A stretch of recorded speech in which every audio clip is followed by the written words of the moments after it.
Assalamualaikum, what is up guys? Welcome back dekat UCAS. Kita ada tetamu yang special guys, sebab kita hari ni akan sembang agak deep dan agak technical sikit. Dan macam biasa, bukan UCAS kalau berjumpa dan bincang dengan orang yang di luar bidang di sendiri, which is kita cakap Tuan Ahmad Nasai Ismail. Muhammad Nasai Ismail. Pakai Nasai Ismail je. Nasai Ismail. Adakah tuan dah ready? So nak tanya Tuan Nasai ni sebenarnya siapa sebenarnya? Dah mula? Ya. Oh ya ke? Ya. Pertama saya minta maaf dulu sebab tak ada masalah. balas mesej lewat dari tu tak perasan. Oh, tak ada masalah Susah tuan. Saya ni siapa? Saya ni penuntut ilmu. Penuntut ilmu. Apa lagi? Dia panggil apa nama istilah dia? Traveller. Bahasa Melayu yang lagi sedap panggil apa dia? Perantau. Perantau. Saya tak tetap di satu tempat, banyak tempat. Dan sekarang saya duduk di Beijing, China. Kebetulan lah saya buat PhD. Tapi sebenarnya bukan kerana tu saja. Memang sebelum ni pun, sebelum COVID, saya duduk di Australia dekat 3 tahun. Di Melbourne. 3 tahun sebelum tu saya duduk di Egypt. Ketika mana cerita Morsi digulingkan. Guna sisi. Kemudian 3-4 tahun sebelum tu saya duduk di Syria.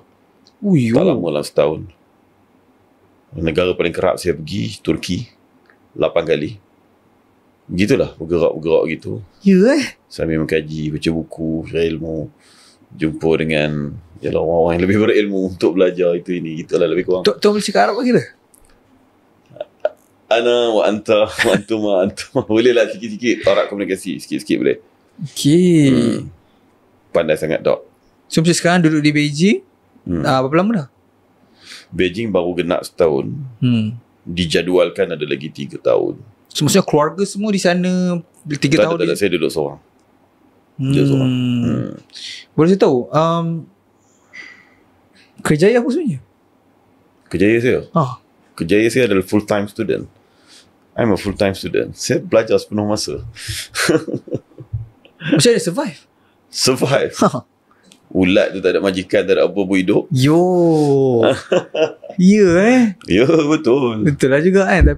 Ulat pun hidup, Bangladesh hidup, apa lagi, Indonesia hidup, orang Gaza pun hidup 5 bulan 6 bulan. Yang macam 3 tahun kat Arab, 3 tahun dekat negara Arab bertukar-tukar ni, campur-campur itu lah, kerja dan belajar ke belajar juga? Ada masa kerja. Saya belajar kerja campur-campur. Tuan cita-citanya dia apa sebenarnya? Cita-cita? Jadi manusia. Cita-cita nak jadi manusia yang memanusiakan manusia. So not specific for any profession. Yang penting membantu untuk kita panggil apa? Empower the people. Macam sekarang kita nak pergi satu tempat. Kalau dulu kita akan tanya dekat orang kan. Nak pergi dekat itu pejabat studio apa, UCAS. Nak pergi kat UCAS tu macam mana? Tak faham. Pergi straight, corner kanan, corner kiri, lebih kurang 200 meter, corner kiri balik, lepas tu U-turn. Lepas tu dia pun lupa dah. So, sekarang tak payah dah. Sekarang kita sediakan Google Maps. Apa lagi, satu lagi tu Waze ke, apa benda ke. Tekan. Jadi kita nak sediakan Google Maps tu kepada orang. So, bukan datang untuk educate the people, but to empower the people. Supaya dia boleh berfikir dengan sendiri, dengan bebas. Dengan merdeka. Ni bulan merdeka kan?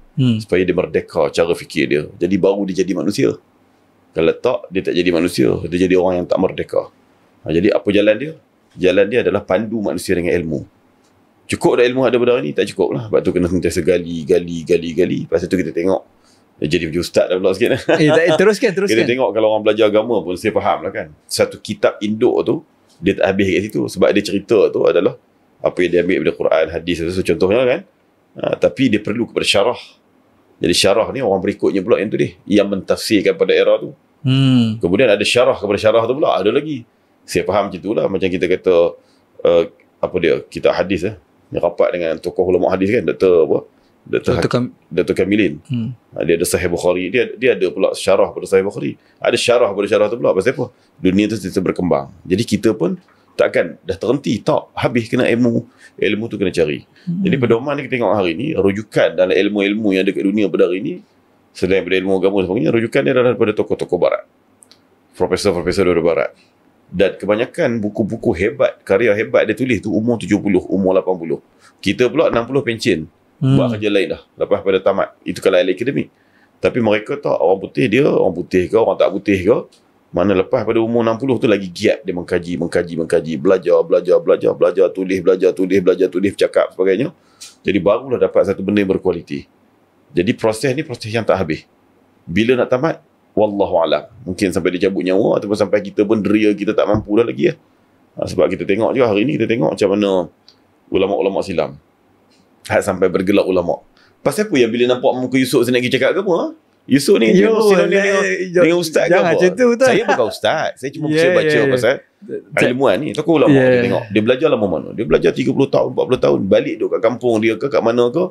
Dia berkhidmat pada masyarakat sampai ke ilmu tu balik. Sebenarnya lebih pendek berbanding dengan tempoh dia belajar tadi. Tapi sebab hak pendek tu pendek yang berkualiti. Why? Dia dah belajar mendalam begitu panjang. Tapi hari ni pula belajar 4 tahun balik jadi ulama 40 tahun. Allah alam. Jadi kualiti yang kita nak bina dalam masyarakat bukan nak educate dia, nak sumbat dia dengan ilmu, tak, nak tolong untuk pakat jadikan panduan. Lebih kurang begitulah. Saya tak erti nak terjemah, tapi lebih kurang macam tu. Empower. Jadi nak kerja apa akan datang, kerjalah apa benda pun, yang penting tujuan tu tak lari. Jadi sekarang tuan tengah buat PhD dekat Beijing. Kenapa belajar kat China? Kenapa belajar kat China? Soalan ni bagus. Soalan. Kalau kita nakal, kita tanya balik, pasal apa aku tak boleh belajar kat China? Saya rasa ni mungkin podcast kedua saya ketawa. Sebab selalu orang kenali dengan serius. Jangan risau, saya memang pakar menggelakkan orang. Oh, lagu tu. Tak ada, gerak je. Okey. Pertama kita balik kepada sejarah. Andalus lebih awal daripada Eropah. Ketamadunan dia tu. Kita belajar daripada wafatnya Nabi SAW. Jadi ustaz balik Yang saya tahu Islam tertegak sebagai kerajaan paling lama adalah Andalus. Kat mana? Europe, Spanyol hari ni. Ada juga sebahagian daripada Perancis, masuk sepadan Portugal sikit. Osmaniyah tak sampai 8 abad sebagaimana Andalus. Walaupun disebut Osmaniyah paling besar, paling lama, tak. Andalus. Dan waktu Andalus bina kemajuan dia, Andalus adalah pioneer kepada sistem kita katakan higher education, institut pengajian tinggi. Universiti start dekat sana, banyak-banyaknya lah dekat sana. Library dia pun ada 10,000, ada dicatatkan satu era tu sampai 70,000 library dalam Andalus saja. Ada jawatan penterjemah negara, dia ada 10,000 orang jabatan penterjemah negara ni. Kerja dia adalah makan gaji bila kerajaan, pergi seluruh dunia cari karya terbaik, terjemahkan dalam bahasa rakyat Sepanyol untuk mengilmukan rakyat dia. Nak ceritanya tu cerita Andalus zaman tu. Tapi waktu itu orang-orang di Eropah belum ada tamadun lagi. Mereka masih lagi menggunakan sungai tempat untuk mereka buang hajat mereka. Maksudnya Eropah tu selain pada Andalus lah? Selain pada Andalus. Maknanya hari ni Britain, dekat situ lah. Inggris, apa nama lagi, Perancis, Jerman, semua tu lah. Bila mereka start abad ke-15 di Eropah untuk bangun. Tetapi di era mereka belum diistilahkan sebagai wujudnya civilization of European ni, dia tak malu untuk pergi belajar daripada Andalus. Raja-raja dari Eropah dia hantar anak-anak dia belajar di Andalus, walaupun Andalus tu tidak seagama dengan dia. Dia belajar, di situlah dia bawa balik ke Eropah, ke negara-negara mereka. Mereka bangunkan hak daripada hari ini sampai hari inilah mereka jadi negara-negara paling maju dan sebagainya. Itu yang ada pada hari ini. Jadi mereka jadi bangsa yang tak malu untuk belajar pada orang. Dan itulah tabiat daripada bangsa-bangsa lain. China, dia memang tamadun awal, tapi dia ada era kejatuhan dia. Terutamanya era-era awal China moden ni, kita kata era Mao dan sebagainya, semua tu mereka mundur. Mereka miskin. Banyaknya pertempuran, banyaknya kebuluran, banyaknya banjir, banyak macam-macam. Dan mereka juga turut dijajah lah istilah dia, walaupun mereka tak ngaku dijajah. Tapi dengan daripada Portugis, Spanyol, Inggeris, Perancis, semua masuk. Semua masuk. Jepun masuk. Jepun bunuh orang dekat ibu negara lagi besar daripada Gaza. Nanjing masa tu ibu negara sebelum Beijing. Tahun 1937 kalau tak silap, 37 ke 38. Dalam masa 1 bulan saja Jepun bunuh orang Nanjing 300,000. 1 month. Serius? Yes, Disember 1937 sampai Januari 1938. 300,000. Ini catatan sejarah. 20 ke 80,000 saja adalah wanita, dan dikatakan minima 20,000 orang wanita dirogol. Dan maksimum ada mengatakan sampai 80,000. Bukan takat kita katakan wanita-wanita gadis muda, tak, makcik tua pun dia balas juga Jepun masa tu. Dan ada yang dijadikan sebagai tempat untuk dia berlumba, bukan, dia panggil bertarung, menembak, tembak mati macam tu ya. 300,000. Nak ceritanya begitu, tak apalah kan. Ceritanya akhir sekali mereka naik zaman era Mao Zedong pun mundur sangat, miskin. Sampai satu keluarga masa tu pakaian dia boleh jadi selai ataupun 2 helai, 2 pasang itu je kot. Pakaian yang sama lebih kurang dia pakai hari-hari. Makanan satu bubur, satu mangkuk kongsi 3 beranak. Itu era 70-an, era 60-an. Bukan lama, baru benda tu. Tiba-tiba hari ni dia meningkat jadi negara yang besar, kuasa ekonomi yang kedua terbesar pada ketika ini, banyak kata begitu. Dan ketika mana mereka mula nak berubah, China buat dasar terbuka, buka pintu dia tahun 1979. Rancak era 80-an tu, orang-orang dia tak segan nak pergi belajar daripada Amerika, nak pergi belajar daripada Britain, tapi banyak daripada Amerika lah. Jadi mereka hantar banyak pelajar-pelajar terbaik mereka belajar daripada Amerika, balik tahun 90-an, bangunkan negara mereka. Dan orang-orang dia masa tu, ketika mana dibuka pintunya bukan sekadar kepada ekonomi, tetapi juga akademik. Sebelum tu disekat. Jadi banyak karya-karya termasuk daripada luar masuk ke dalam China. Dan salah seorang profesor yang kami belajar, dia beritahu generasi ayah dia dulu cari buku era 80-an ni macam orang lapar nasi. Macam orang lapar nasi cari buku. Tak faham, buka kamus. Sebab apa? Sebab itulah civilization dia. Itu the value dia sejak pada zaman dinasti Ming, Qing dan sebagainya sebelum pada tu. Jadi mari balik terbuka ni, dia tuntut ilmu. Segan tak? Dia tak segan. Dia belajar daripada mereka. Hatta sampai hari ni pun, pergi ke Amerika, negara paling unggul, paling hebat dari segi institusi pengajian tinggi. Top 100 universiti terbaik di dunia, ada berapa puluh daripada Amerika. Memang hebat. Hebat sungguh. Harvard, MIT dan sebagainya. Dan kita ingat, sebalik hebat tu, pelajar antarabangsa banyak ramai kat sana kan. Antara yang teramai pelajar antarabangsa hari ini adalah China. Di Amerika. Di Amerika. Walaupun kita kata tegang hubungan, bergaduh dengan Donald Trump, tarikh dan sebagainya, tetap Amerika jadi destinasi kepada orang Cina nak sambung belajar dekat sana. Maknanya dia pun tak segan dan dia pun tak ego. Walaupun ni kena tunjuk ego lah, pasal apa kita nak belajar mereka, kita pun dah hebat. Jangan dia tunjuk kita lemah, awak pun nak pergi belajar orang. Tak, dia belajar. So, daripada Europe tadi bangun tamadun dia, tak malu nak belajar daripada orang-orang Andalus yang asalnya daripada Arab, daripada Afrika dan sebagainya. Begitu juga dengan orang Cina, dah jatuh, dah mundur, tak malu nak belajar daripada mereka, nak belajar daripada Barat.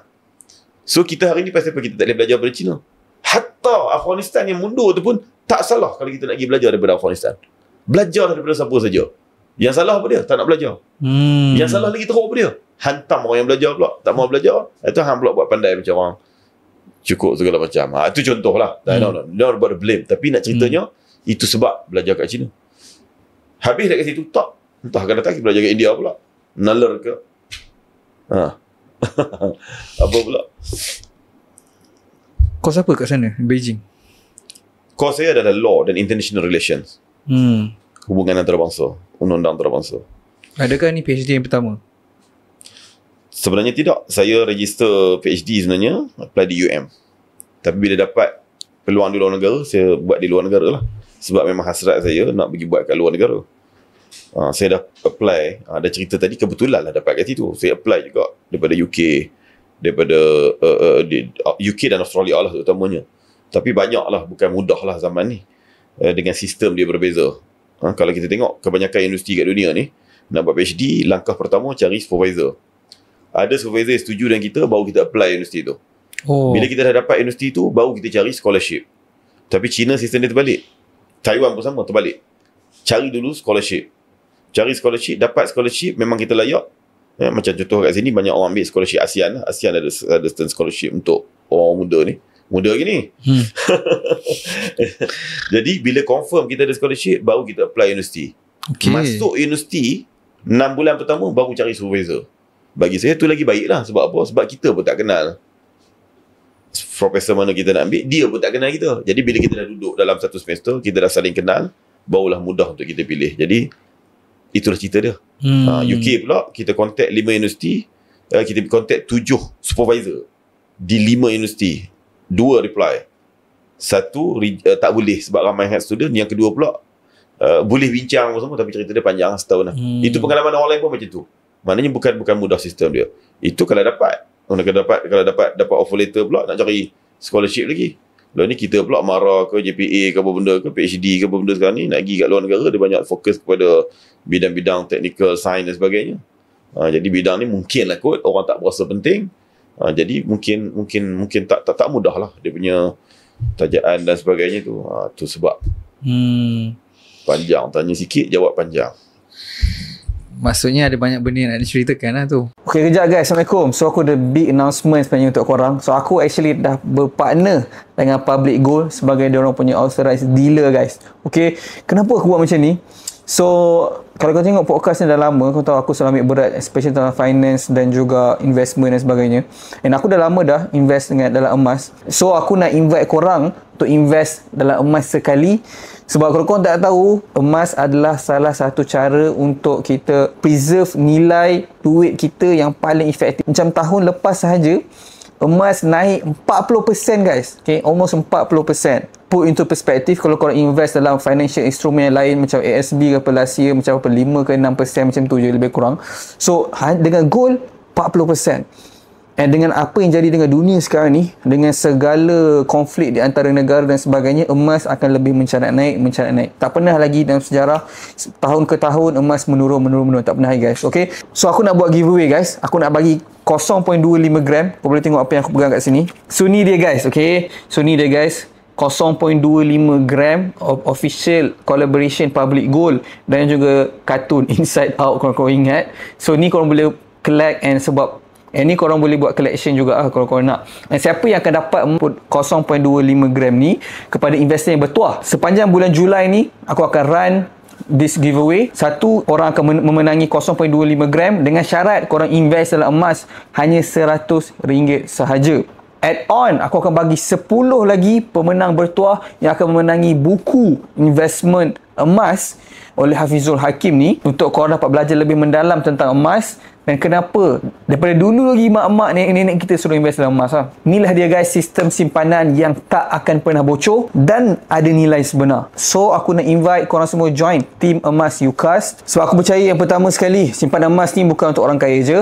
Yang kedua, semua orang layak untuk menyimpan emas. Dan finally, aku percaya ilmu kewangan ni bukan untuk disimpan, tapi untuk kita kongsi sekali sama-sama. So, kenapa korang kena selain berpeluang untuk menangi emas percuma ni? Sebab bila korang join team ni, tekan link kat bawah, korang tak akan dibiarkan seorang-seorang. Korang akan dibimbing, ditunjuk ajar step by step. Mudah je guys, tekan link Telegram di bawah, join sekarang. Korang boleh terus start buat investment bersama Public Gold serendah RM100 sahaja. Dan sebagai penghargaan untuk bulan Julai ni, 10 orang, macam aku cakap, dia akan menang buku bestseller Traveller Emas, dan satu orang yang bertuah akan menangi 0.25 gram emas. So bayangkan guys, korang beli emas RM100, korang ada berpeluang untuk tambah 0.25 gram lagi. So guys, jangan tunggu lagi, start sekarang. Tahun lepas je 40% naik, tahun ni kita tak tahu lagi total akan berapa. So klik link kat bawah, jumpa kat dalam, mulakan perjalanan emas korang hari ni.